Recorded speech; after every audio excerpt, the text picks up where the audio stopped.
এ ভাই, আমার মালিকের কত মায়া রে, মালিকের কুদরতি হাত বান্দার মাথায় লাগাইলো, চোখে লাগাইছে, নাকে লাগাইছে, ঠোঁটে লাগাইছে, গালে লাগাইছে। দেখা দেখা আমার মালিক কুদরতি হাত দিয়া বানাইছে। এত সুন্দর করে বানাইয়া আমার মালিক পুরা কমপ্লিট করে রব্বে কারিম আমার পৃথিবীর মানুষকেও জানায়া দেয়, তোরে বানাইয়া চারটা কসম কাটছি, চারটা কসম করে আমাদের সৌন্দর্য আল্লাহ তুলে ধরছে। আল্লাহ বলে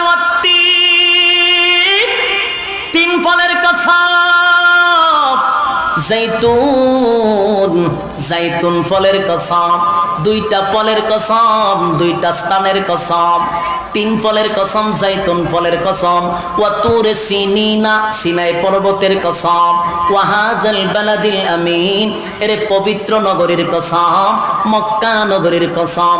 চারটা কসম করে রব্বে কারিম বলে, লাকাদ খালাকনাল ইনসানা ফি আহসানি তাকওয়িম। আল্লাহ রাব্বুল আলামিন বলে, বান্দা শুন,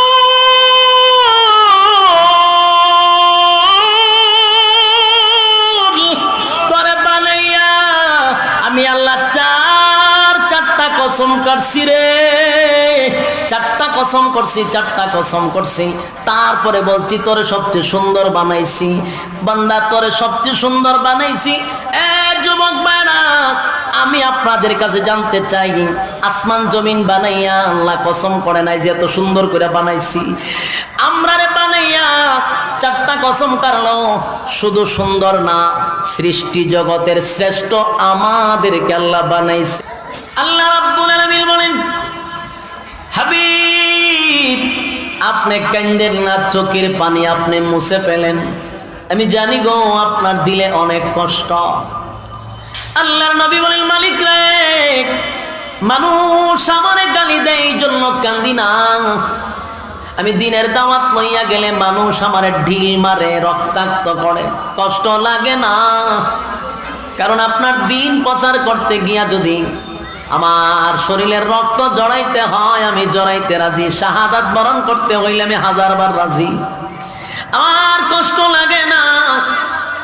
কিন্তু কষ্ট লাগছে আমি যখন দাওয়াত লইয়া যাই, মানুষ আমারে বলে, তুমি যে আমাদের কাছে দাওয়াত দিতে আসছো এক আল্লাহ, আমরার তো রিজার্ভ আছে 360 জন, এরপরেও যে তোমার কথা আমরা শুনতাম, কিন্তু তোমার আপন চাচাই তো হয় তুমি পাগল, তোমার আপন চাচা কয় তুমি ক্ষতিগ্রস্ত, তোমার আপন চাচি কয় তুমি ক্ষতিগ্রস্ত, তাহলে কেমনে রে আমরা বাপ দাদার ধর্ম ত্যাগ করে তোমার ধর্ম গ্রহণ করব?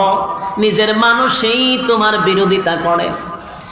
আল্লাহ নবী বলেন, মালিক আমার ঘরের মানুষ যদি আমার বিরোধিতা করে গো, তাহলে বলো না আমি তোমার দিন কেমনে প্রচার করব?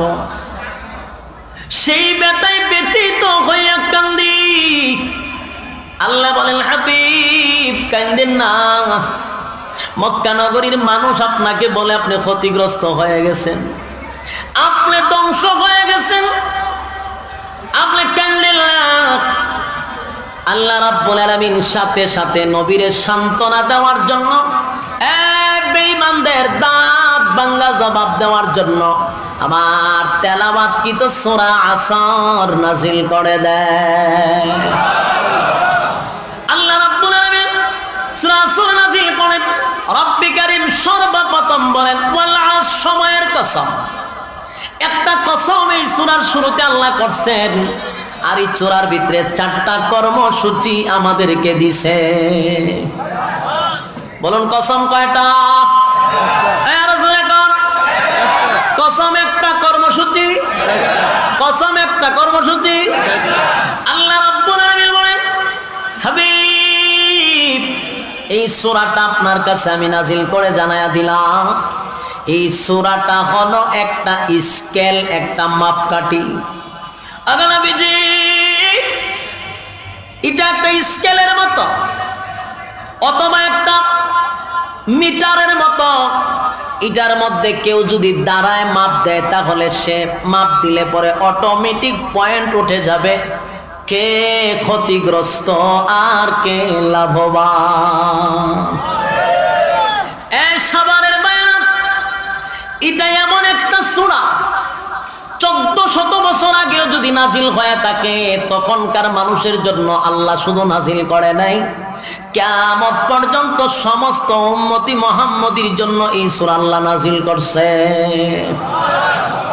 কারণ তখনকার যুগের আবু জাহেল, আবু লাহাব তাদের জামানায় নাজিল হয়েছিল, কিন্তু আল্লাহ ভালো করে জানে আবু জাহিল্লার চাচাতো ভাই, মামাতো ভাই, খালাতো ভাই কিয়ামত পর্যন্ত থাকবে।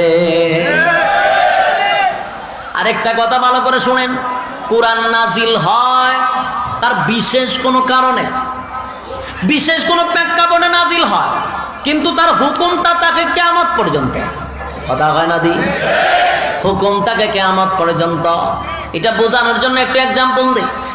যেমন সুদের বিরুদ্ধে আয়াত নাজিল হয়েছে কয় বছর আগে? 1500 বছর আগে নাজিল হয়েছে সুদের আয়াত। তখনকার সুদখোরের জন্য আল্লাহ নাজিল করছিল। বর্তমান 21 সালের সুদখোরের জন্য আয়াত আছে না নাই? অন্য কোন আয়াত নাই? এটাই বেনামাজির বিরুদ্ধে আয়াত নাজিল হয়েছে 1500 বছর আগে। 1500 বছর পরে যত বেনামাজি আছে রে, সব বেনামাজির জন্য আয়াত কিন্তু একটাই। কথা হয় না? জেনাকুরের জন্য আয়াত নাজিল হয়েছে 1500 বছর আগে। 1500 বছর পরে যত জেনা করবে বিচার সবার বিরুদ্ধে আয়াত কিন্তু একটাই। সুবহানাল্লাহ। কিয়ামত পর্যন্ত সমস্ত অপরাধীর জন্য আয়াত একটাই চলবে। সুবহানাল্লাহ। আল্লাহ রাব্বুল আলামিন বলেন, এই সূরাটা আমি স্কেল বানায়া দিলাম অথবা মিটার, এটা দিয়ে মাপ দিলেই বোঝা যায় কে লাভবান কে ক্ষতিগ্রস্ত। এখন 1500 বছর আগে আল্লাহ বলছেন মাপ দেওয়ার জন্য। 1500 বছর পরে আমরা উলামায়ে কেরাম আপনাদেরকে বলি এখানে বৈশাই আপনি এখন মাপ দিতে পারবেন। দেওয়ার পরে আপনি স্টেজে প্যান্ডেলে বৈশাই চিন্তা করতে পারবেন আপনার লাভবান না ক্ষতিগ্রস্ত। জানার দরকার আছে না নাই? প্যান্ডেলে বৈশাই আপনি বুঝতে পারবেন আপনি ক্ষতিগ্রস্ত না লাভবান। এই সূরাটার মধ্যে আল্লাহ রাব্বুল আলামিন এমন একটা সিস্টেম দিয়া দিছে, মাপ দিলেই ধরা পড়ে, মাপ দিলেই। এবার আসুন এটা বোঝানোর জন্য আল্লাহ রাব্বুল আলামিন এই সূরার শুরুতে বলছেন ওয়াল আস, সময়ের কসম। কিসের কসম?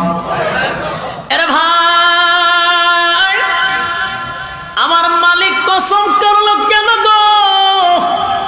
আমার মালিকের কি কসম করা লাগে? আল্লাহ যদি কসম না করতো আমরা কি কথা বিশ্বাস করতাম না? কথা হয় না দি? আল্লাহ যদি কসম না করতো তাহলে মনে আমরা বিশ্বাস করতাম না। তাহলে আল্লাহ কসম করলেন কেন? আরে যুবক ভাই, আমার মালিকের কসম করলেও কথার দাম, কসম না করলেও দাম। আমরা মালিকের কসম করলেও বিশ্বাস করি, কসম না করলেও বিশ্বাস করি। তারপরও আমার মালিক কসম করলেন কেন গো? কসম করলেন কেন? কোরআনের 1-2 জায়গায় নয়, বহু জায়গায় আমার মালিক কসম কইরা কথা কয়। তার একটা কারণ হলো মানুষ জাতি এমন এক জাতি কসম করলে পরে কথাটার মধ্যে গুরুত্ব দেয় বেশি। কথা হয় না? টাটকা মিছা কথা, টাটকা মিথ্যা কথা। এরপরও দেখবেন কইব আল্লাহর কসম বিশ্বাস কর। তখন মিথ্যা কথাটা অনেক মানুষ কোনা কসম করছে তাহলে বিশ্বাস করা দরকার। আর আমাদের দেশের কসমের কোনো অভাব নাই। কেউ ব্যবসার কসম করে, কেউ গাড়ির কসম করে, কেউ বাচ্চা কাচ্চার কসম করে। আবার এমন কসমও শুনছি আমার মরা বাপের কসম। আসেনি? মরা বাপের ফোন তো কসম করে লাগে। একটা কথা জানবেন, আল্লাহর নাম ছাড়া যত কসম আছে গুলো একটা জায়েজ না। কথা হয় না? আল্লাহ ছাড়া যত বস্তু আছে এগুলোর নামে কসম করা কি জায়েজ? একটাও কসম হবে না। তারপরে শুনুন, মানুষ জাতি কসম করলে কথায় গুরুত্ব দেয় বেশি। দেখবেন আমরা কথায় কথায় কসম করি, সবাই কিন্তু দামি জিনিসের কসম করে, কেউ কম দামি জিনিসের কসম করে না। গাড়ি তার কাছে দাম গাড়ির কসম, ব্যবসা তার কাছে দাম ব্যবসার কসম, বাচ্চা কাচ্চার দাম বেশি বাচ্চা কাচ্চার কসম আছে না নাই? জীবনে কেউ সস্তা জিনিসের কসম করে কথা কয় না? জীবনে শুনছেন কেউ কইতে বলে জুতার কসম কাটছি, কইছে কেন? এটা সস্তা, মানুষ বিশ্বাস করবে না। তো মানুষ দামি জিনিসের কসম করে। আমি জানতে চাই আমার মালিক দে কসম করলো রে, সময়ের কসম, সময়ের কসম, এই সময়টার দাম আছে না না? আরে ভাই, বড় দামি জিনিসের কসম করছে রে, বড় দামি জিনিস। আমার আল্লাহ কম দামি জিনিসের কসম করে না। আরে বান্দা ভালো করে শুনেন, আল্লাহ বলছেন সময়ের কসম। জানেননি এটা কেমন কসম? আল্লাহ রাব্বুল আলামিন বলেন এই সময়টার চেয়ে দামি আর কোনো জিনিস পৃথিবীতে নাই। সবচেয়ে বেশি দামি হলো সময়। যদি আমরা বাঙালি সময়ের গুরুত্ব চিনি না, আমরার কাছে সময়ের ওয়াজ করে লাভ নাই। এই জন্য আমরা খুব পিছনে আছি, শুধু সময়ের কদর না করার কারণে। আল্লাহ নবী বলেন দুনিয়া হোক পরকাল হোক, দুনিয়া হোক পরকাল হোক, যে যেই লাইনে সময়ের গুরুত্ব বেশি দিবে সে সেই দিকে ডেভেলপ হবে। আপনি দুনিয়ার দিকে যদি মেহনত করেন, সময়ের গুরুত্ব দেন, দুনিয়ার দিক দিয়ে আপনি সাকসেস হবেন। আপনি পরকাল নিয়ে যদি সময় দেন, পরকাল নিয়ে বেশি সময় দেন, পরকালের দিক দিয়ে আপনি সাকসেস হবেন। এরে ভাই এবার আসুন, আল্লাহ রাব্বুল আলামিনের একটা কথা আমি প্রথম বলছি, যে রাসূলকে অপবাদ কি দিছিল? ক্ষতিগ্রস্ত। কথা কয় না? আর আল্লাহ কয় কে ক্ষতিগ্রস্ত আর কে লাভবান, সূরা দিয়া মাপ দিলে বোঝা যায়। তাহলে এখানে দুইটা শব্দ আছে, একটা হইলো লাভ আর একটা হইলো লস। কথা কয় না? একটা হইলো লাভ আর একটা হইলো লস। লাভ আর লস বলতে আপনারা কি বুঝেন? আমরা ব্যবসা করি, ঠিক না? ব্যবসা করতে গেলে সর্বপ্রথম কি লাগে? পুঁজি লাগে। যেরকম কি লাগে? ব্যবসা করতে গেলে পুঁজি লাগে। পুঁজি যদি আপনার ঠিক থাকে আর মুনাফা যদি বেশি আসে, আপনার লাভ যদি বেশি হয়, পুঁজি ঠিক থাকে, ব্যবসায় লোকটা ক্ষতিগ্রস্ত না লাভবান? লাভবান। আর যদি পুঁজিও শেষ, মুনাফাও নাই, লাভবান না ক্ষতিগ্রস্ত? ক্ষতিগ্রস্ত। আল্লাহ রাব্বুল আলামিন বলেন পৃথিবীর প্রত্যেকটা মানুষ, আমরা যারা দুনিয়ায় আসছি, আমরা কিন্তু একটা ব্যবসার জন্য দুনিয়ায় আসছি। আমরা ব্যবসা করতাম আসছি রে। এই দুনিয়াটা হলো, দুনিয়ার বাজারটা হলো এটা ব্যবসার বাজার। এখানে ব্যবসা করব আর মুনাফা অর্জন করে বুক করব গিয়া পরকালে। আল্লাহ বলেন তাই ব্যবসা করার জন্য দুনিয়ায় পাঠাইছি। ব্যবসা করতে গেলে একটা পুঁজি লাগে, কথা হয় না? আমি আল্লাহ সেই পুঁজিটাও তোরে দিলাম। জানেননি সেই পুঁজিটার নাম কি? পুঁজিটার নাম হলো তোর হায়াত। পুঁজির নাম কি? পুঁজির নাম হলো হায়াত। আর আল্লাহ বলেন সেই হায়াতের কসম করছি, ওয়াল্লাহ সময়ের কসম। সময়টার নাম হলো হায়াত, হায়াতের নাম হলো পুঁজি। তোমার জীবন পুঁজির ব্যবসার কসম করছে আল্লাহ। এখন বলুন তো দেখি সময়ের দাম আছে না নাই? এইটা কোন সময় বুঝছেন নি? আপনার হায়াতের সময়, এখন দাম আছে না নাই? কথা হয় না? আরে ভাই, আমাদের পুঁজি কিন্তু খুব কম, একেবারে সীমিত পুঁজি দিয়ে আল্লাহ পাঠাইছে ব্যবসা করার জন্য। বান্দারে অল্প পুঁজি দিয়া ব্যবসা কর, কিন্তু মুনাফা আসতে হবে বেশি, অসীম মুনাফার প্রয়োজন। যদি একবার পুঁজিতে লস খাও, পুঁজি যদি একবার কমে যায়, পুঁজি যদি একবার শেষ হয়ে যায়, আর কোনো দিন তোমারে কেউ পুঁজি দিবে না। দুনিয়ার জমিনে যদি কেউ ব্যবসায় লস খায়, পুঁজিতে একটু সমস্যা হয়, বড় ভাই ছোট ভাই অমুক নেতা তমুক নেতা কিছু পুঁজি দিয়ে আবার ব্যবসা জুড়ায় দেয়, কথা হয় না? কিন্তু এমন একটা সময় আসবে দুনিয়ার বাজারে পুঁজি শেষ হলে কেউ আপনাকে পুঁজি দিবে না। তাই আল্লাহ বলেন অল্প পুঁজি দিয়া মুনাফা বেশি নিয়ে আয়, তাহলে বুক করতে পারবি পরকালে, কথা হয় না? এ ভাই, আল্লাহ রাব্বুল আলামিন বলেন তোর হায়াত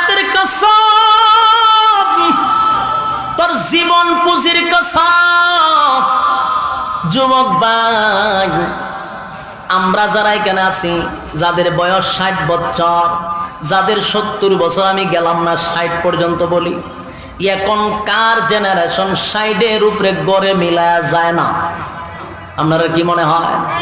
বলো যে আমরা দাদায় বাচ্চা 70-80 বছর, আমরা দাদার দাদায় বাচ্চা 100 বছর। এই গান এখন গাওয়া বন্ধ করে দেন, এই দিন আর নাই, কথা হয় না।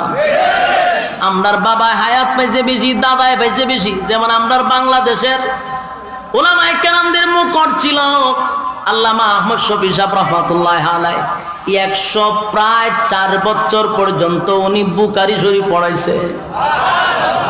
হায়াত কম ছিল না বেশি? তাহলে হেরা বাচ্চা বেশি, আমরা গড়ে ধরতে 60 বছর। তার কারণ হলো তাদের গুনাহ কম ছিল, হায়াত বেশি ছিল।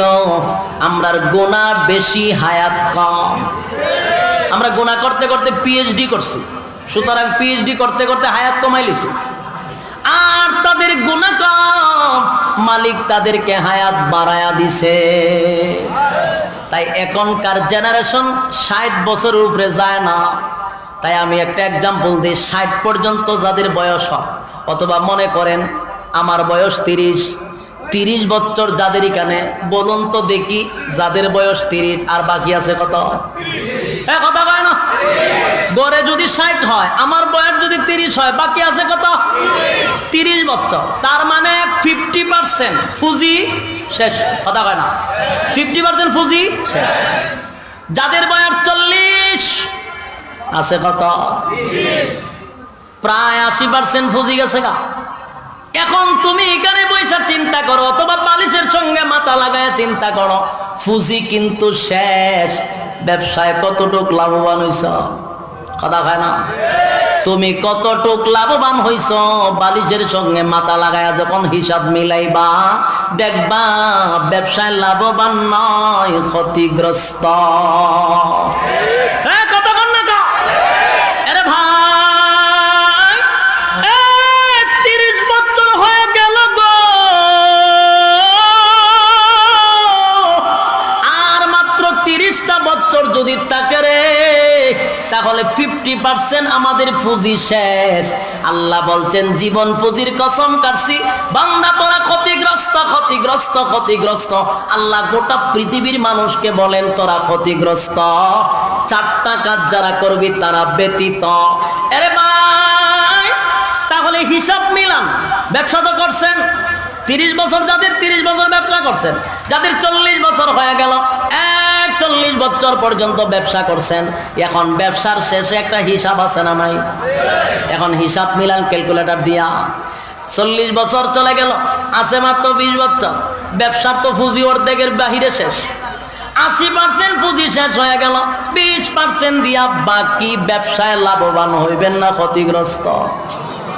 আল্লাহ ঠিক ওই বেঈমানদেরকে দাঁত ভাঙা জবাব দেওয়ার জন্য আল্লাহর নবীকে আয়াতটা নাজিল করে বলেন, নবী গো, আপনাকে যারা বলে ক্ষতিগ্রস্ত, তাদেরকে বলুন এই সূরা দিয়া যেন তারা মাপ দেয়, দিলেই বুঝতে পারবে কে ক্ষতিগ্রস্ত আর কে লাভবান।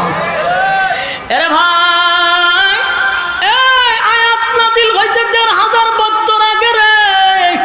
কিয়ামত পর্যন্ত সমস্ত মানুষের জন্য, সমস্ত মানুষের জন্য আল্লাহ এই সূরাটা স্কেল বানায়া পাঠাইছে। শুধু নবীর আমলে নয়, আয়াত নাজিল হয় তার বিশেষ কারণে, হুকুম থাকে তার কিয়ামত পর্যন্ত। এর যুবক ভাই, তাহলে আমাদের জন্য একই হুকুম। আমরা যদি বেশি পড়ার করি যে অমুক উলামায়ে কেরাম, অমুক আলেম ভালো না, অমুক আলেম ভালো না, সমালোচনা করতে করতে এক একজন আমরা রাত্রে ঘুমাই না। আমি বলবো, অন্যের সমালোচনা বন্ধ কইরা বালিশের সঙ্গে মাথা লাগায়া দেখ, তুই ব্যবসায় কতটুক লাভবান না ক্ষতিগ্রস্ত। কথা কর না গো। আমি আরেকজনের সমালোচনা করবো পড়ে, আমরা তো খালি সমালোচনায় ব্যস্ত। অমুক রে বয়কট কর, তমুক রে বয়কট কর, মাগমা সব বয়কট করে দিতেছে সে। অথচ আমি যদি চিন্তা করি, আমার আরেক ভাইয়ের সমালোচনা করার আগে আমি আমার নিজের দিকে একটু তাকাই তো দেখি, তার কাছে তো যাওয়ার শক্তি নাই, তার কাছে যাওয়ার মতো সেই সামর্থ্য আমার নাই, কিন্তু আমি নিজে নিজে দেখি আমি লাভবান না ক্ষতিগ্রস্ত। সে যদি হিসাব মিলায় আল্লাহর কসম, অন্যের সমালোচনা সে করতে পারবে না, কথা হয় না? আরে যুবক ভাই, সময় কম, তাই আমি আপনাদের কাছে বলি, আল্লাহ রাব্বুল আলামিন কিন্তু কসম করছে। সূরার শুরুতে কসম একটা, জোরে কোন কয়টা? কর্মসূচি কয়টা? এই আদাসিনী, কসম কয়টা? কর্মসূচি। আল্লাহ শুরুতেই বলেন ওয়ালা সময়ের কসম, ইন্নাল ইনসানা লাফি খুসর। আল্লাহ বলেন পৃথিবীর সব মানুষ ক্ষতিগ্রস্ত, পৃথিবীর সব ক্ষতিগ্রস্ত, চার কাজ যারা করবে তারা ব্যতীত। সুবহানাল্লাহ। আল্লাহ ক্ষতিগ্রস্ত কইছে ঠিক আছে, আবার বন্দারে কত মহব্বত করে চারটা অপশন দিছে। যদি চারটা কাজ করতে পারস বন্দা, আমি বলছি ধ্বংস হবি, কিন্তু চার কাজ করলে তোরে বাঁচানোর চেষ্টাও করব। সুবহানাল্লাহ। আরে ভাই, আল্লাহ আমাদেরকে বানাইয়া কসম করছে কয়টা? চারটা। জোরে এখন কয়টা? আমাদেরকে বানাইয়া কসম করছে চারটা, আর এই সূরার শুরুতে কসম হইল একটা। আমি আপনাদেরকে বোঝানোর জন্য বলি, রব্বি কারীম বলে বান্দারে চারটা কসম কাটছি তোরে বানাইয়া। আসমান বানাইছি, জমিন বানাইছি, সৃষ্টি জগৎ কমপ্লিট করছি 6 দিনে, কিন্তু কসম করি নাই, কসম করি নাই মাত্র 3.5 হাত মানুষটা বানাইয়া। তারপরও 6 দিনে বানাই নাই, 6 মাসে বানাইছি না, তোরে বানাইতে আমি 10 মাস 10 দিন লাগাইছি। এ যুবক ভাই, সপ্তাহ আসমান বানাইলো, 7টা জমিন বানাইলো, আল্লাহ রাব্বুল আলামিন সব কমপ্লিট করতে মাত্র 6 দিন লাগছে গো। তারপর আল্লাহ বলেন মিস্ত্রি লাগাইছি না। সুবহানাল্লাহ। বাড়ি দিয়া আল্লাহ বলেন মিস্ত্রি লাগাইছি না, আমি আল্লাহ কোন দ্বারা সব কমপ্লিট করছি। সুবহানাল্লাহ। ইন্নামা আমরুহু ইযা আরাদা শাইআন আইয়াকুলা লাহু কুন ফায়াকুন। আল্লাহ রাব্বুল আলামিন বলেন মিস্ত্রি লাগাই নাই, আমি আল্লাহ কোন দ্বারা বানাইছি, হয়ে গেছে, কমপ্লিট হয়ে গেল। কিন্তু বান্দারে একবার চিন্তা করছত নি, আমি আল্লাহ তোরে বানাইতে গিয়ে কিন্তু কোন দ্বারা বানাইছি না, অথচ তুই মাত্র 3.5 হাত। আর আসমান বানাইছি, এক একটা আসমান এক এক রকম বানাইছি। সুবহানাল্লাহ। এত বিশাল সৃষ্টি জগৎ 6 দিনে বানাইছি কোন দিয়া, আর তোরে 3.5 হাত মানুষটারে আমি আল্লাহ 10টা মাস 10 দিন লাগাইছি।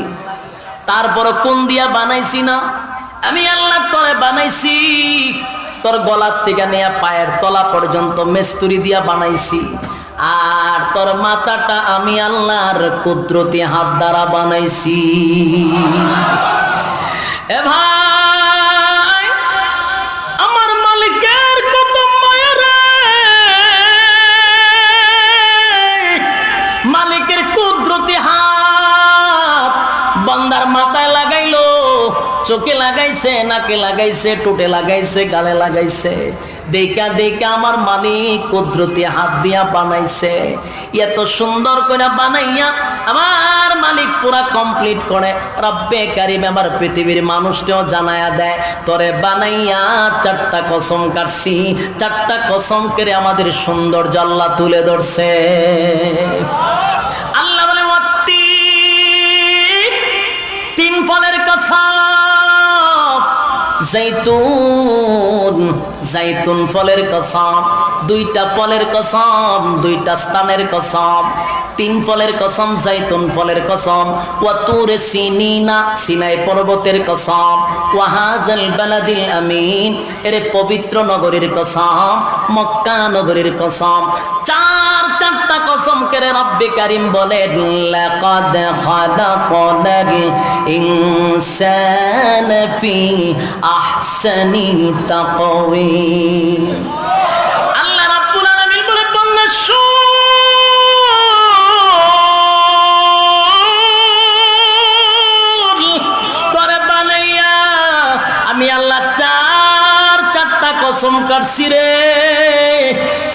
কসম করছি, 4টা কসম করছি, তারপরে বলছি তোরে সবচেয়ে সুন্দর বানাইছি।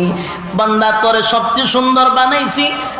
যুবক ভাইরা, আমি আপনাদের কাছে জানতে চাই, আসমান জমিন বানাইয়া আল্লাহ কসম করে নাই যে এত সুন্দর করে বানাইছি? আমরারে বানাইয়া 4টা কসম কারলো, শুধু সুন্দর না, সৃষ্টি জগতের শ্রেষ্ঠ আমাদেরকে আল্লাহ বানাইছে। খলাকুম আবাসাও ওয়া আন্নাকুম ইলাইনা লা তুরজাউন। আল্লাহ রাব্বুল আলামিন বলে, বান্দা বলছো অকারণে বানাই নাই, নিষ্প্রয়োজনে বানাই নাই। বান্দা নিষ্প্রয়োজনে বানাই নাই, তাহলে কেন বানাইলো? রব্বে কারীম বলেন, ওয়া মা খালাকাতুল জিন্না ওয়াল ইনসা ইল্লা লিয়াবুদুন। আল্লাহ রাব্বুল আলামিন বলেন, মানব দানব বানাইছিলাম একমাত্র আমি আল্লাহর গোলামির জন্য, আমি আল্লাহর গোলামির জন্য। যুবক ভাই, তোমারে আমারে আল্লাহ বানাইছে গোলামির জন্য, গোলামির জন্য। গোলামি করাটা হলো আপনি আমাদের গুণ। বলুন, গোলামি করা আমাদের কি গুণ? আরো স্পষ্ট বুঝবেন, এই যে বাল্ব লাগাইছেন আলো দেওয়ার জন্য, কথা কয় না? বাল্বের কাজ কি? আলো দেওয়া। আলো দেওয়া হলো বাল্বের গুণ। মাইক লাগাইছেন আওয়াজ দেওয়ার জন্য, আওয়াজ দেওয়া হলো মাইকের গুণ, কথা কয় না? এরা বক্তা আনছেন ওয়াজ করার জন্য, ওয়াজ করা হলো বক্তার গুণ। মাইকে যদি আলো না দেয়, লাইটে যদি আলো না দেয়, লাইটের দাম আসেনি? কোম্পানির দাম আসেনি? মাইকে যদি আওয়াজ না দেয়, মাইকের দাম আসেনি? বক্তা আনছেন ওয়াজ করতো, বক্তা যদি গান গায়, বক্তার দাম আসেনি? বক্তা যদি নাচানাচি করে, হালদা যদি সুপার উপরে লাগা, কথা হয় না? বক্তার দাম আসেনি? আল্লাহ বলেন, ঠিক তেমনি ভাবে শুন, মাইক লাগাইছ আওয়াজ দেওয়ার জন্য, আওয়াজ দেওয়া মাইকের গুণ। বাল্ব লাগাইছ আলো দেওয়ার জন্য, আলো দেওয়া বাল্বের গুণ। বক্তা ওয়াজ করার জন্য আসছস, ওয়াজ করা বক্তার গুণ। ঠিক তেমনি ভাবে আমি আল্লাহ মানুষ বানাইছি আমার গোলামির জন্য, গোলামি করা হলো মানুষের গুণ। কথা কি বুঝতেছেন?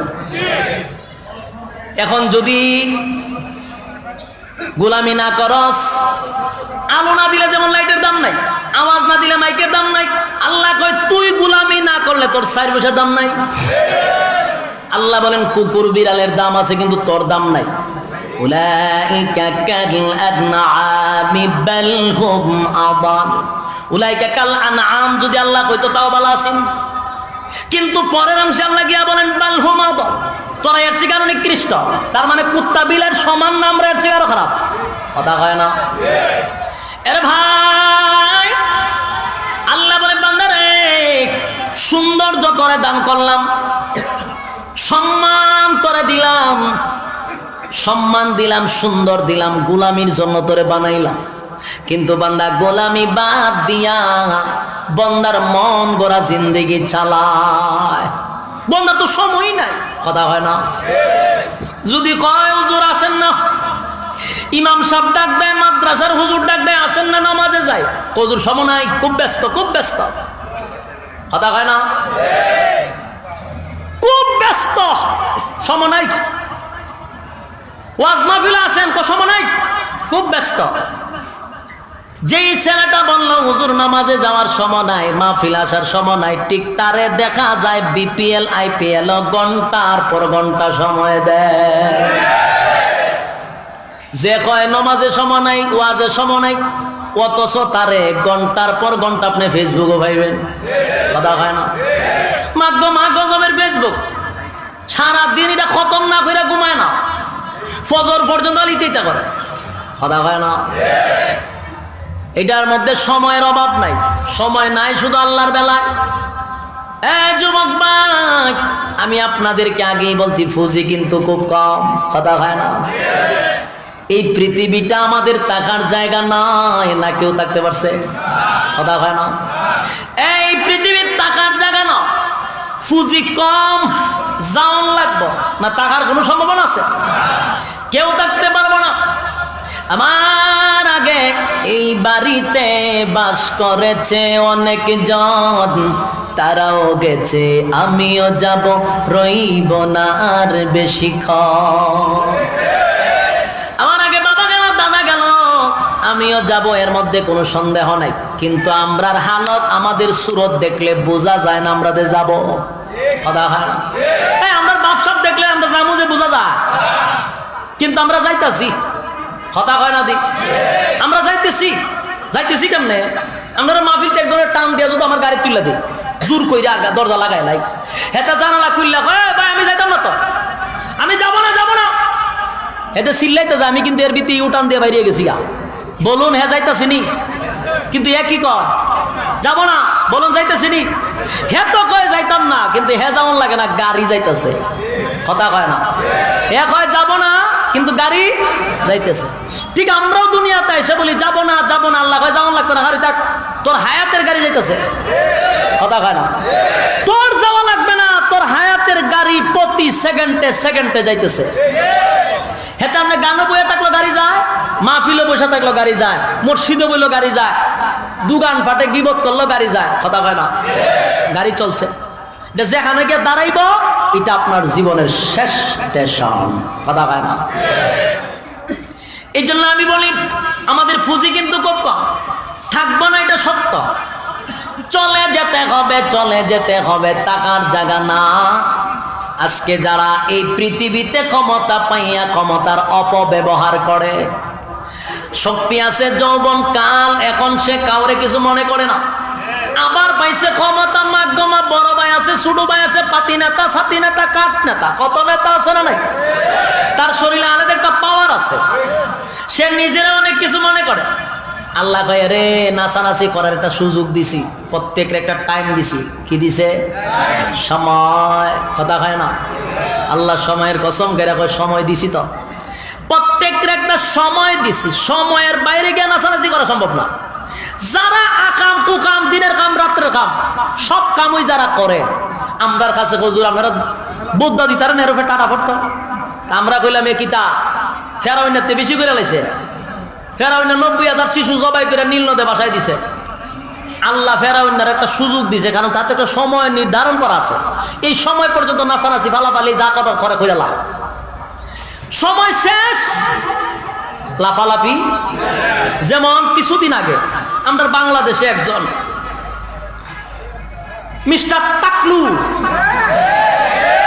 ক্ষমতা পাইয়া যত ভাষা আছে সব প্রয়োগ করছে। আলেমও রাখে নাই, জালেমও রাখে নাই। উলামায়ে কেরামদের যেইভাবে গালাগালি করছে, জালেমদেরকে এইভাবে গালাগালি করছে। মন্দিরও যায়, মসজিদও যায়, মিম্বরও বইয়া ওয়াজ করে, গানের মঞ্চ গিয়া নাচানাচি করে। ওমা আমি একদিন দেখি আটকা দেখি মিম্বরও বইয়া ওয়াজ করতেছে, টুপি লাগাইয়া, খতিব সাহেব এ ওয়াজ করে। 2 দিন পরে আবার দেখি এ মঞ্চ গিয়া ডান্স পাগলো ডান্স দেয়। কিরে সুরাত তুই মসজিদে গিয়ে ওয়াজ করস, আবার তুই ডান্স পাগলো ডান্স করস। আমার সন্দেহ লেগেছে যে এর বাপ সাপ বালা না রে। কারণ আমরা গ্রাম্য ভাষায় একটা কথা আছে, উলুফুক চিনেন না আপনারা? আপনারা চিনেন? উলুফুকের যখন পাক উঠে, ডানা গজায়, তখন বুঝবেন উলুফুকের বেশি দিন আর টিকবে না। কথা পায় না? এটা যতদিন গর্তের ভিতরে থাকে, উলুফুক ততদিন নিরাপদে থাকে। যখন গর্তের থেকে বাইরে ডানা গজায় যায়, তখন এটা উড়াল দেয়, তখন হয় আগুনে পড়ে, নাহলে পানিতে পড়ে, মানুষের ফায়ের নিচে পড়ে, কিন্তু এর মরণ লাগে। ঠিক তেমনি ভাবে টাকলু মুরাদ ক্ষমতা পাইয়া যা মনে চাইছে তাই কইছে। আলেমদের দাড়ি চেষে দিবে এমন হুমকি দিছে। ঠিক বাড়িতে গেলে কেমন হয়? ভয় পান আপনারা? এর দলের লোকেরা জুতাটা ভিড়াইতে আপনি ভয় পাইতেন কেন? কথা হয় না? দলের লোক জুতাটা ভিড়ায়, আপনি ভয় পাইবেন কেন? আজকাল দেশ নাই তো, গেছে গা, কানাডা গেছে গা, ওখানে গিয়ে সংবিধান আবার ঠিকঠাক করে আনবো। কথা হয় না?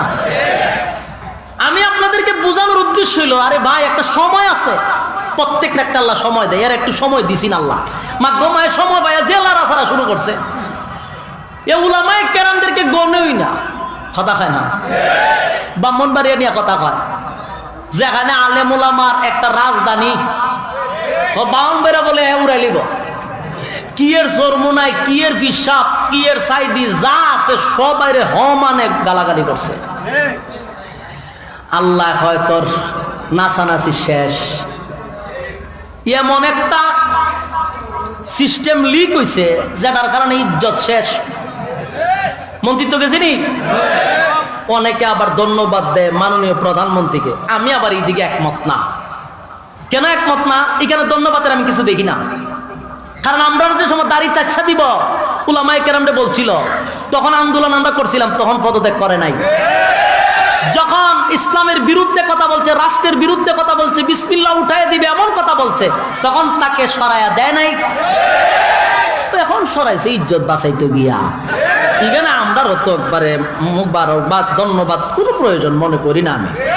যাই হোক, যে কথা বুঝাইতেছিলাম, আল্লাহ প্রত্যেকটা একটা সময় দেয়, সময়টা দিছে আল্লাহ, ক্ষমতা দিয়ে অনেকটা পরীক্ষা করে, লাফালাফি কইরো না, কথা কয় না। আল্লাহ বলেন বান্দা সময় দিছি কিন্তু লড়াছাড়া করিস না, সুতা কিন্তু আমার হাত। গুড়ি উড়াইছি নি জীবনে, গুড়ি এটা কি তাক গুড়ি আমরা ছোটবেলা উড়াইছি, এটাকে সুতা লাগাইতে হাত, সুতা ছাড়তে ছাড়তে গুড়ি যে কই যায়, অনেক দূরে চলে যায়, গিয়া ট্যাং না চায়, পাও না চায়, হাত না চায়, কান না চায়, দিয়া বাসাটা বুঝায় রে আর আইতাম না। মালিকে যে কই গেছ, অনেক দূরে ড্যাম কেয়া, আর আসবো না। কিন্তু এ জানে না যে না ডায় আত্ম মালিকের, ঠান্ডা দিলে দাওয়ান লাগবে, কথা কয় না। পৃথিবীর সমস্ত মানুষের নাটায় আল্লাহর হাতে, এখানে নাচানাচি করে কার যাইতাম না। আল্লাহ হয়তো ইচ্ছা যখন সুতা টান দেওয়া শুরু করে, অটোমেটিক মালিকের কাছে যাওয়া লাগে। আমি শেষ কথা বললাম, আল্লাহ রাব্বুল আলামিন বলেন প্রত্যেকটা মানুষকে আমি একটা সময় দিয়া পাঠাইছি, সময় দিয়া। সময়ের অপব্যবহার করিস না, অপচয় করিস না, বেড়াগিরি করিস না। তোর আগেও বহু মানুষ বেড়াগিরি করছে রে, একটারও আমি জাগাত রাখি না, সবটিরে সাইজ করে ছাড়ছি। ফেরাউন বেড়াগিরি করছিল, সাইজ করছি না আল্লাহ। সুবাইয়া মারছে, নমরুদ্দারে জুতাদা মারছে, কথা কয় না। নমরুদ্দারে জুতাদা মারছে, আর কিছুদিন যদি টাকলা থাকতো তারে জুতার মধ্যে লাগায় মারতো, কথা কয় না। আমি বলতে চাই, এমন বড় বড় দাপটশীল মানুষ আপনাদের এলাকাতেও ছিল, আজকে তাদের কবরের সামনে দাঁড়ায়া দেখেন, তাদের মতো এতিম আর এখন কেউ নাই। যাদের কথায় এলাকার মানুষ কাঁপত, এদের কবরের সামনে একটু দাঁড়াইবেন, দাঁড়ায় জিগাইবেন কি এত এত এতিম হইলে কিভাবে, দুনিয়ার থাকতে তার ভাবার কম দেখাইছ না। মাঝে মধ্যে এদের কবরের সামনে যাবেন, দেখবেন একেবারে নীরব, কথা কয় না। এরার বাসা দিয়া কয়, আমি একটা মানুষ ছিলাম, আমার একটা নাম ছিল, সবার মতো আমার দেহে রক্ত পানি গাম ছিল। আমি একটা মানুষ ছিলাম, আমার একটা নাম ছিল, সবার মতো আমার দেহে রক্ত পানি গাম ছিল। গায়ের জোরে দনের জোরে কথা বলেছি, অহংকার বাহাদুরির সাথে চলেছি, কথা হয় না। গায়ের জোরে দনের জোরে কথা বলছে অহংকারের কারণে, এমন মানুষ আছে না নাই? আজকে তারা বাসায় হয়তোবা আমাদেরকে বুঝাইতে চাচ্ছে যে আমিও তোদের মতো মানুষ ছিলাম, আমার শরীরে রক্ত ছিল, আমার শরীরে গোশত ছিল। কবি বলেন, আমি একটা মানুষ ছিলাম, আমার একটা নাম ছিল, সবার মতো আমার দেহে রক্ত পানি গাম ছিল। নাম ধরে কেউ বলছে না, আজ বলছে মরা লাশ। যেদিন পৃথিবীর থেকে বিদায় হয়ে যাবেন গো, দুনিয়াতে আপনার লাশ থাকা অবস্থায় সর্বপ্রথম দুনিয়ার থেকে আপনার নামটা মুছে যাবে। আপনার সন্তান আপনাকে বাবা বলবে না, বলবে লাশ লামা, লাশ উঠা, লাশ দাফন কর, কথা হয় না। আপনার স্ত্রী আপনাকে বলবেন লাশটা বাহির কর, কথা হয় না। তাহলে দুনিয়ায় থাকা অবস্থায় আমাদের নামটা পরিবর্তন হয়ে গেল। নাম ধরে কেউ বলছে না, আজ বলছে মরা লাশ। দাফন হবে জলদি কখন, নইলে সর্বনাশ। তাড়াতাড়ি দাফন কর, নাইলে পচে যাবে, গলে যাবে। কথা কোন ঠিক নেই?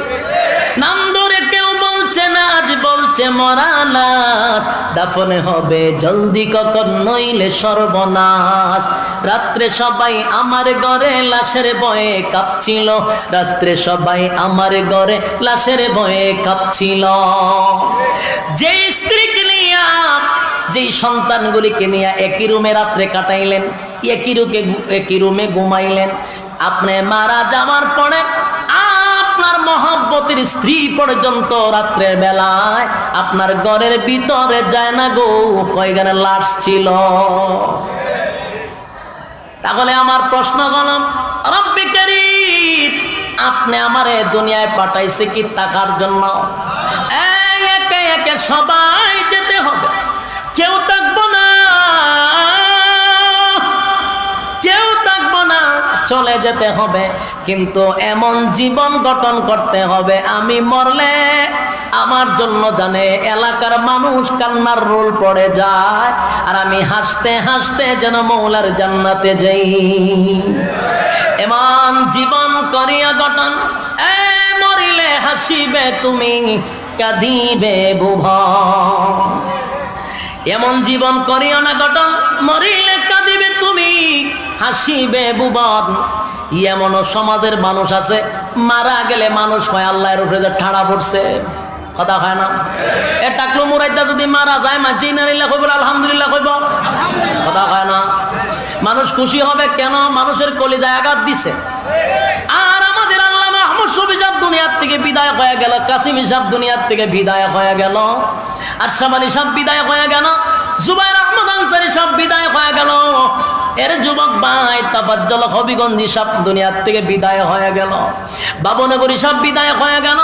উলামায়ে কেরাম বিদায় হওয়ার পরে আসমান কান্দে, জমিন কান্দে রে, 18,000 মাখলুকাত তাদের জন্য কান্দে।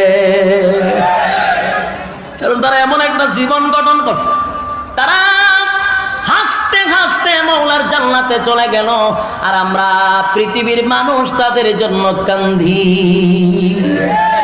আল্লাহ রাব্বুল আলামিন বলেন, বান্দারে আমি তোদেরকে বানাইছি, বড় সুন্দর করে বানাইছি, একমাত্র আমি আল্লাহর গোলামি করার জন্য, গোলামি করানোর জন্য দুনিয়ায় পাঠাইছি। একটা বাজার, এখানে ব্যবসা করবি, ফুজি দিছি কম, অসীম মুনাফা অর্জন করবি। ফুজিটা কিন্তু সীমিত, বারবার বলা হচ্ছে, ফুজি শেষ হয়ে গেলে দ্বিতীয়বার ফুজি দেওয়া হবে না। এই ব্যবসায় একবার যদি কেউ লস খায় রে, আর জীবনে ডেভেলপ হওয়া সম্ভব না। আল্লাহ বলেন, সেই জীবন পুঁজির কসম করে আল্লাহ বলেন, ওয়াল্লাহ, সময়ের কসম, সময়ের কসম, তোর হায়াতের কসম, তোর ফুজির কসম। ইন্নাল ইনসানা লাফি খুসর।